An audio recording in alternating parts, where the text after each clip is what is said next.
আসসালামু আলাইকুম everyone, welcome to my another brand new video. আশা করি আপনারা সবাই ভালো আছেন এবং সুস্থ আছেন। আবারও অনেকদিন পর নতুন একটি ট্রাভেল ব্লগ আপনাদের সাথে শেয়ার করতে চলেছি আমার এই চ্যানেলে। তো দিনটি ছিল 10 জুলাই বুধবার, অ্যান্ড ওই দিন সকাল 6টার দিকে আমরা সবাই বের হয়ে পড়ি সপরিবারে, অ্যান্ড আমরা হরদা শাহজালাল ইন্টারন্যাশনাল এয়ারপোর্টে চলে আসি। ভিডিও টাইটেল দেখে অবশ্যই বুঝে গেছেন যে আমরা নিউ দিল্লিতে যাচ্ছি, অ্যান্ড এই জার্নিটা আমাদের জন্য অনেক বেশি স্পেশাল, কারণ আমরা ফার্স্ট টাইম ইন্ডিয়াতে যাচ্ছি, প্লাস ফার্স্ট টাইম আমরা এয়ারে জার্নি করব। তো দ্যাটস ওয়াই আমরা খুব এক্সাইটেড ছিলাম।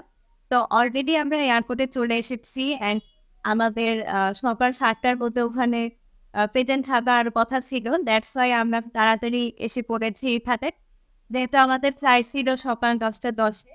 তো 7টার মধ্যে, আই মিন 3 ঘন্টা আগে আমাদের ওখানে উপস্থিত থাকতে হবে। এটা যে কোনো এয়ার জার্নির ক্ষেত্রেই একটা কন্ডিশন থাকে, যেহেতু এখানে অনেক ধরনের চেকিং এর ব্যাপার আছে।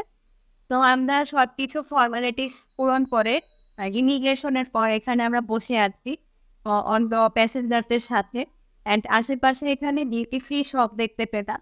তো এখানের মানে আপনারা সব ধরনের প্রোডাক্টস পাবেন তা না, তবে এখানে অ্যালকোহল, কসমেটিক্স অ্যান্ড জুয়েলারি এই টাইপের প্রোডাক্টসগুলোই বেশি পাবেন, চকলেটস।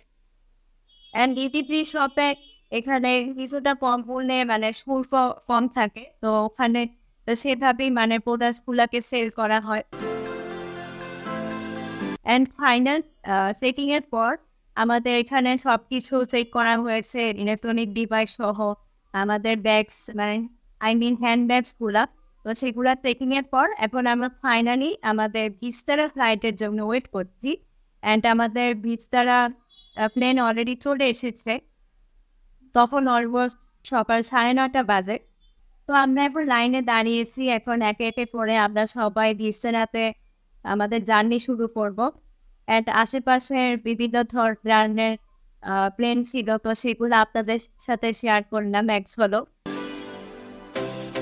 তো ফাইনালি আমরা ফার্স্ট টাইম ভিস্তারাতে চলে এসেছি, অ্যান্ড সবকিছু মিলে আমরা খুবই এক্সাইটেড ছিলাম ওই দিনের, কারণ সবকিছু আমাদের জন্য ফার্স্ট টাইম ছিল ওই দিন। তো আমি, আম্মু আর আমার ভাই আমরা একসাথে বসেছিলাম, অ্যান্ড আব্বু আমাদের সামনের সিটে ছিল। অ্যান্ড এখানে অনেক কিছুই ফ্যাসিলিটিস ছিল বিস্তারাতে। চার্জিং এর ব্যবস্থা ছিল, সাথে বিভিন্ন ইনস্ট্রাকশন ছিল, এয়ার সিকনেস ব্যাগ ছিল, আরো অনেক কিছু ছিল।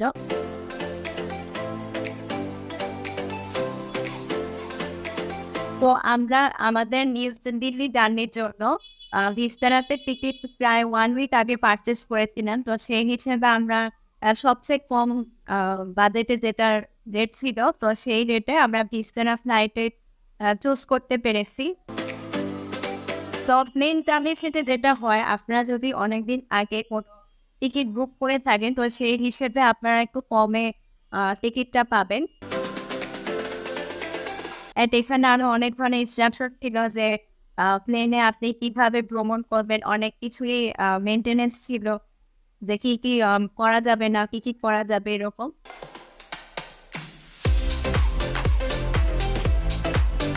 তো ফাইনালি আমাদের জার্নি শুরু হয়ে গেছে। তো টেক অফের পর আমরা এখন পুরো মেঘের দেশে আছি, এরকম একটা ফিলিং হচ্ছিল। অ্যান্ড টেক অফের সময় আর ল্যান্ডিং এর সময় যেই নতুন জিনিস ডিসকভার করেছিলাম, সেটা হচ্ছে যে কারণ ওই সময় আমাদের সবাই বন্ধ হয়ে গেছিল। তো এটা যতটা আমরা বুঝতে পেরেছি আর আরো রিসার্চ করতে জানতে পেরেছি যে আমাদের মধ্যপণ্যের যে বাতাসের একটা প্রেশার পড়ে উপরে ওঠার কারণে অ্যান্ড ল্যান্ডিং এর টাইমে, তো সেই কারণে আমাদের তখন গান কিছুক্ষণ বন্ধ থাকে। তো সেটা হচ্ছে আবার নর্মাল হয়ে যায় 24 ঘন্টার মধ্যে। অ্যান্ড এখানে এয়ার সিকনেস ব্যাগ এরকম একটা পেপার প্যাকেটে ছিল। সাথে এখানে তাদের মুভি, ড্রামাস এনজয় করার জন্য একটা ওয়াইফাই ব্যবস্থা ছিল। তো প্লেনে আপনি জাস্ট প্লেনের যে সার্ভিসগুলা থাকবে, মানে যে সোর্সগুলা তারা সিলেক্ট করে দিবে, সেগুলাই আপনারা দেখতে পারবেন। এর বাইরে কোনো ধরনের কমিউনিকেশন আপনারা প্লেনে থাকতে করতে পারবেন না। তো মাঝে আমাদেরকে তারা মিল দিল, অ্যান্ড মিলস হচ্ছে প্রত্যেকটাই এখানে টেস্টি ছিল। অ্যান্ড খাবারের মেনুতে অনেক কিছুই ছিল, লাইক ব্রেড, বাটার, ওয়াটার, তারপরে এখানে ডেজার্ট ছিল একটা মালাই চপ, সাথে এখানে ভেজ খাবার ছিল যেমন রাইস, ভেজিটেবল, পালক পনির, এই ধরনের খাবারগুলো ছিল। অ্যান্ড ওদের এই প্রত্যেকটা খাবারই খুব টেস্টি ছিল। আমরা খুবই এনজয় করেছি। নর্মালি যেটা হয় বেশিরভাগ এয়ারের খাবার ভালো থাকে না, কিন্তু এদের খাবার সেদিন পুরোটা ভালো ছিল। অ্যান্ড আমাদের খাওয়া শেষে যে আফটার মিট যেটা, সেটাও তারা আমাদেরকে দিয়েছিল। অ্যান্ড লাস্টে আমাদেরকে বলেছিল যে টি আর কফি কোনটা নিব, তো আমি কফি দিয়েছিলাম, সাথে মিল্ক অ্যান্ড সুগার তারা দিয়েছিল। অ্যান্ড রিফ্রেশিং ওয়াইপ ছিল, এটা খুবই ভালো ছিল। তো সবকিছু মিলিয়ে আমার কাছে ভিস্তারার জার্নিটা খুব ভালো লেগেছে। তো আমরা অলমোস্ট নিউ দিল্লির কাছাকাছি চলে এসেছি, একটু পর ল্যান্ড করবে আমাদের নিউ দিল্লিতে।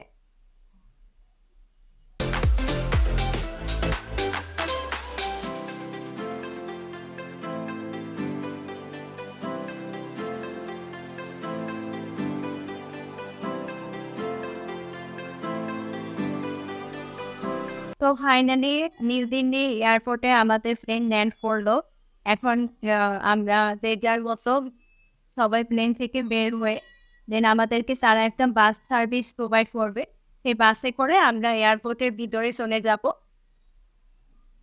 অ্যান্ড বিছানাতে আরেকটা জিনিস ভালো লেগেছে যে এখানে কেবিন ক্রিউ যারা আছে তারা খুবই পোলাইট ব্যবহার করেছে, তাদের এরিয়া খুব ভালো ছিল। অ্যান্ড তারা সব প্যাসেঞ্জারদের খুব ভালোভাবে কেয়ার করেছে। তো সব কিছু মিলিয়ে আমার কাছে ভিস্টা ফ্লাইটের যদি রেটিং দেই 10-এর মধ্যে, তাহলে 10-এ আমি 9 দিব। তো এখন আমরা আমাদের বাসের সাথে চলে এসেছি, অ্যান্ড আমরা ভিস্তারা থেকে নিচ্ছি। তো ফাইনালি আমরা সবাই মিলে বাসে উঠলাম, অ্যান্ড এই বাসটা আমাদেরকে এয়ারপোর্টের ভিতরে নিয়ে যাবে, ইন্দিরা গান্ধী এয়ারপোর্টে।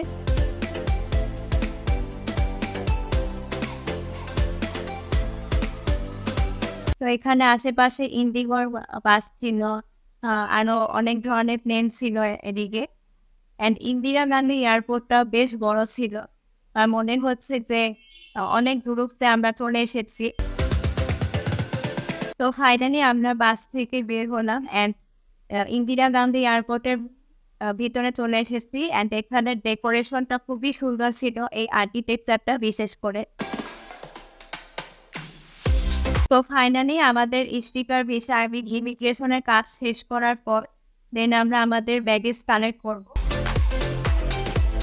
তো এখানে আমাদের ব্যাগেজ কালেক্ট করতে চলে এসেছি।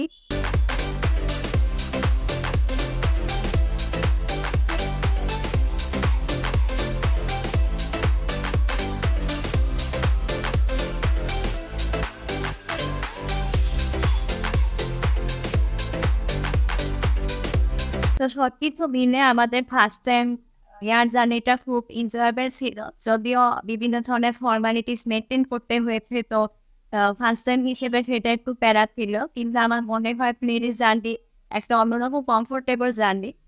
তো লাস্টে আমরা এয়ারপোর্ট থেকে বের হওয়ার আগে ইন্ডিয়ান একটা সিট কিনলাম এয়ারটেলে। সো এখন আমরা একটা ট্যাক্সির জন্য ওয়েট করছি, ট্যাক্সি ঠিক হলে আমরা আমাদের হোটেলে যাব। অ্যান্ড নেক্সট ভিডিওটার জন্য ওয়েট করুন, আপনাদেরকে বাজেট ফ্রেন্ডলি হোটেল শেয়ার করবো নিউ দিল্লিতে কোথায় আছে সেটা। তো আজকে এখানে বিদায় নিচ্ছি ভিউয়ার্স, আল্লাহ হাফেজ।